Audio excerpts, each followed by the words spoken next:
ఈ వీడియో తీసి ఆల్మోస్ట్ 4 డేస్నే అయిపోతుంది. ఇప్పుడు వాయిస్ ఇస్తున్నాను అనమాట. ఇవన్నీ మిషన్ మీద పిల్లలు. అదేంటో గానీ మా వారు ఈ మధ్యన తెగ పిల్లల్ని పొదిగిస్తున్నారనమాట. అయితే ఇంటి దగ్గర పొదిగిస్తున్నారు, లేకపోతే నాకు తెలియకుండా మిషన్ మీద అయితే పంపించేస్తున్నారు. అవి వచ్చినాక చూస్తున్నాను అనమాట.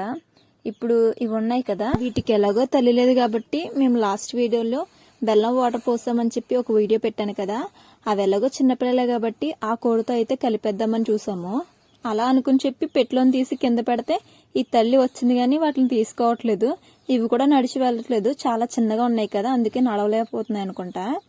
అసలే మిషన్ మీద పిల్లలంటే కొంచెం వేడిగా ఉండాలి కదా వాటికి, అందుకే ఇవి కొంచెం ముడుచుకుని అక్కడే ఉండిపోయినాయి. ఒక్క పిల్ల మాత్రం ఆ బిస్కెట్ కలర్ మాత్రం వాటితోటి వెనకాలే వెళ్ళింది కొంతసేపు. ఇవి మంచిగా వాటితో నడిచి వెళ్ళాలి అంటే ఒక 3 డేస్ అయినా పడుతుందేమో అనిపిస్తుంది మాకైతేని. ఇలాంటివే మిషన్ మీద పిల్లలు ఆల్రెడీ ముందు తీసుకొచ్చారు కొన్ని, అవి ఈ క్లైమేట్ కి తట్టుకోలేక చనిపోతున్నాయి అనమాట. సో ఇవైనా బ్రతికుతాయా లేదా అని డౌట్ గానే ఉంది. బ్రతికితే బ్రతికిని అనుకోవాలంతే. ఇంకా ఎలాగో ఇది రావట్లేదు అని చెప్పి ఒక పిల్లని తీసుకుని చేతిలో మేత పట్టుకుని పిలుస్తున్నాడు మా వారు ఇక్కడ. కనీసం పిల్లల కోసం రాకపోయినా సరే మేత కోసమైనా సరే వస్తాయి కదా, అప్పుడు వీటితో కలుపుతామని. ఎలా అయితే వచ్చి ఆ మేత కోసం మొత్తం అన్ని కలిసినాయి అన్నమాట.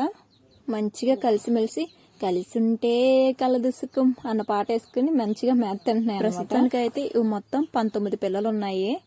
చూడాలి లాస్ట్కి ఎన్ని మిగులుతాయి అనేది. ఈ పిల్లలు బతుకుండానికి ఏమన్నా టిప్స్ తెలిస్తే చెప్పండి.